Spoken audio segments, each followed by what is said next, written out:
여러분들 안녕하세요. 박혜영입니다. 네. 여러분들에게 이번에 희소식을 하나 가져왔어요. 향샘과 함께하는 수학교육로 기출문제집을 출간하게 되었습니다. 여러분들 많이 기다리셨죠? 정말로 많은 문제를 경험하고 모범답안 그리고 그 내용에 도움이 되는 뭔가 지식들을 갖추고 싶은데 스스로 모으는 것보다 누가 수학교육의 전문가인 박혜양 쌤이 함께 정리해 주는 거 기다리셨으리라 생각합니다. 짜잔. 네. 기출문제집 여기. 네, 혜양쌤 여기 있어요. 네, 반갑습니다. 내용은 이렇습니다. 2020년도부터 적용되는 기출문제 분석을 앞부분에다가 소개했고요. 그리고 1장의 기초수교, 2장의 교과 교육과정, 3장의 교직수학, 4장의 문제해결, 5장의 심리학자, 그 다음에 6장의 평가, 7장의 여러가지 수학지도법. 수학교육론과 관련해서 수학교육론 제대로 잡기를 공부하신 분들은 이 내용이 다 정리가 되고 계실 거라고 생각을 합니다.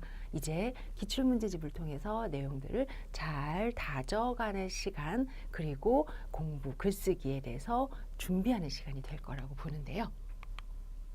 도대체 이러한 책을 만들 때 어떤 마음이었을까? 여러분들에게 조금만 이야기해 드리려고요. 저는 이런 질문을 먼저 했어요. 우리가 수학교육을 이렇게 열심히 공부하는 이유가 뭘까? 첫째, 임용고사를 좋은 성적으로 붙기 위해서. 둘째, 학교 교사로서 학생들의 수학을 의미 있게 가르치기 위해서. 셋째, 세상의 수학을 가르치는 일을 통해 보람된 삶을 살기 위해서. 넷째는 여러분들 직접 채워보세요. 사실 이렇게 기출문제집까지 정리하면서 저 나름대로 정말 고민을 많이 했어요. 그래서 우리 예비 수학 교사들의 노력을 돕고 고민을 낮추기 위해서 그래, 기출문제집을 만들자라고 마음을 먹었습니다. 왜냐고요? 저는 여러분들을 너무나 잘 아니까요. 여러분들과 함께한 시간이 20년 가까이 되니까요. 바로 혜양이의 개똥철학. 아픔을 나누면 무한소, 사랑을 나누면 무한대. 어떻습니까? 여러분들과 함께 나누면서 작아질 부분은 충분히 없애보고 그 다음에 커질 부분은 충분히 크게 할 수 있겠죠? 수학교육론 박혜영과 함께 하십시오. 네, 우리 혜양쌤이 항상 여러분들 곁에 있을 겁니다. 그리고 잊지 마세요. 나에게 혜양쌤이 있구나. 수교는 혜양쌤이면 된다. 다른 사람 필요 없어요. 네, 여러분들에게 박혜양은 누구죠? 수학교육론의 상비약입니다. 네, 여러분들이 박혜양쌤을 믿는 만큼 혜양쌤도 여러분들에게 책임을 다해 노력합니다. 함께 힘내서 뛰어보자. 바로 이런 마음으로 기출문제집을 냈구나 라고 생각하시면 될 것 같아요. 우선 기출문제집 안에 이렇게 기출문제 분석이 있어요. 여러분들 지금이라도 한번 다시 보면서 앞으로 내가 어떻게 공부해야 되는지 기억해 보는 게 좋을 것 같아요. 예전과 똑같이 교육학 20점, 전공 A 40점, 전공 B 40점이죠. 이제는 논술형이 없고 전공 A, B 안에 수학 교과 교육이 35%, 그다음에 전공이 65에서 75%, 대부분 이렇게 해가지고 100%가 된다고 생각하시면 될 것 같아요. 80점 안에서 그러면은 수학 교육률이 대략 몇 점쯤 될까요? 24점쯤 된다라고 생각하시고요. 그 다음에 보니까 기입형이 4문항, 수학 교육론은 이 중에서 한 문항쯤 될 거예요. 그래서 여러분들도 한 문항쯤 되겠구나. 한 문항. 그 다음에 서술형이 8문항 중에서 2문항에서 3문항. 저는 지금 3문항 정도를 잡고 있거든요. 그 다음에 이제 전공 B에서도 기입형이 2문항인데요. 이제 수교 쪽에서 한 문항 가져갈까 라고 생각하고, 그다음에 서술형에서는 4문항. 이렇게. 그래서 총 24점을 한번 예측해 볼 수가 있지 않을까라는 저의 예측이고요. 여러분들도 자기 스스로 열심히 이러한 부분을 고려해서 공부를 해 주시면 될 것 같습니다. 기출문제집이니까 어떤 게 들어있을까요? 당연히 문제가 들어있어야 되겠죠.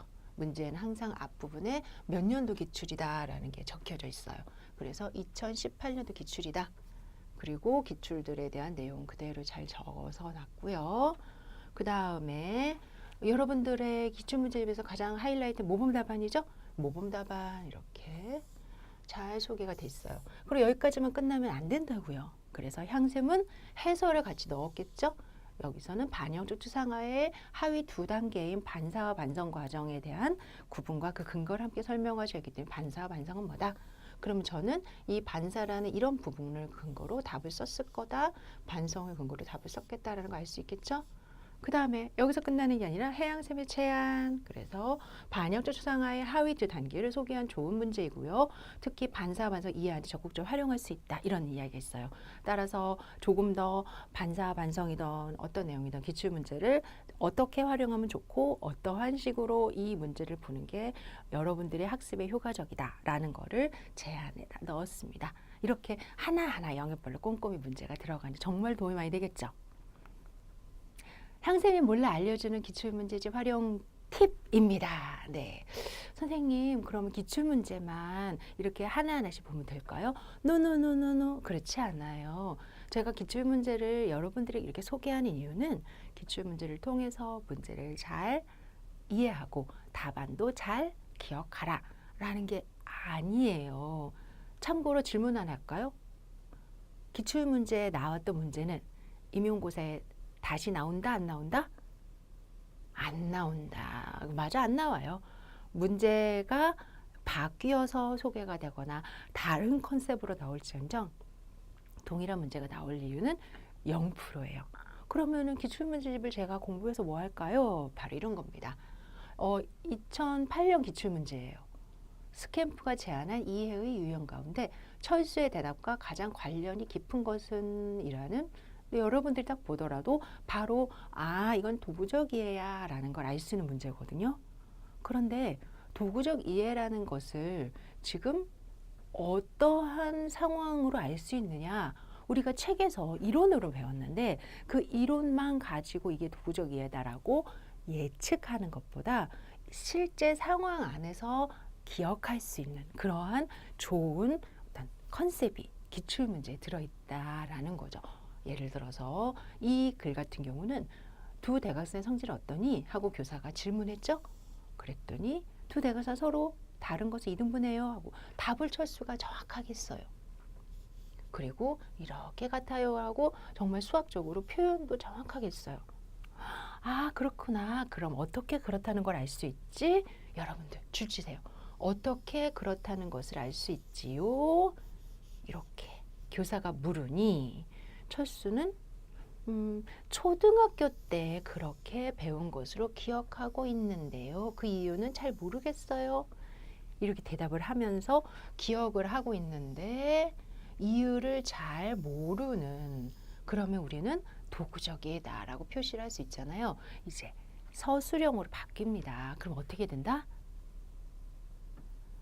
상황은 평행사변연의 두 대각선에 대한 성질로서는 다시 물어보지 않지만 비슷한 유형의 어떤 상황을 주고 이때 교사가 어떠한 질문을 하면 그의 학생의 반응이 어떠했을 때 도구적 이해임을 알 수 있을까요? 이렇게 질문이 나왔을 때 나올 수 있다는 거죠. 그러면 여러분들은 어떤 상황을 그대로 끼워서 넣고 그럼 어떻게 그렇다는 걸 알 수 있지요? 라고 교사가 질문했을 때 학생이 그 어떤 상황 안에서 이때 그렇게 배운 것을 기억하고 있는데 그 이유는 잘 모르겠어요 라고 답을 합니다 라고 써주실 수가 있어요.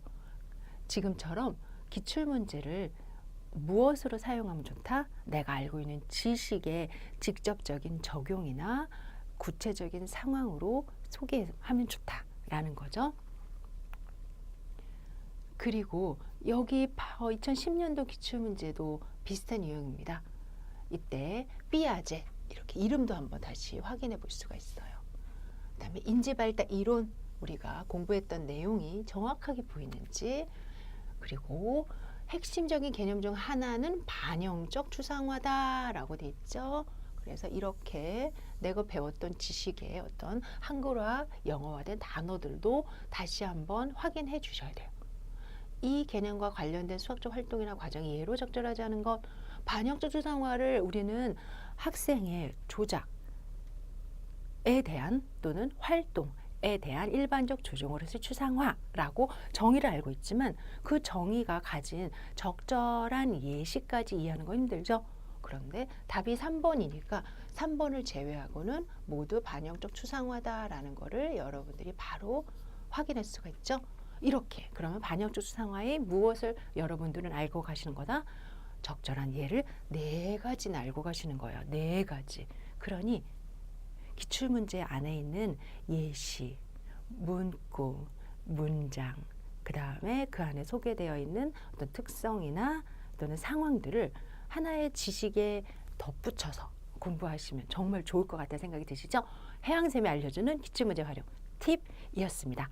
여러분들 해양쌤과 함께 수학교육론 제대로 잡고 그리고 기출문제집으로 다시 한번 잡으면 완벽하게 수학교육론 정리가 될 것 같죠? 기출문제집 나중에 함께 공부하는 시간 갖도록 하겠습니다.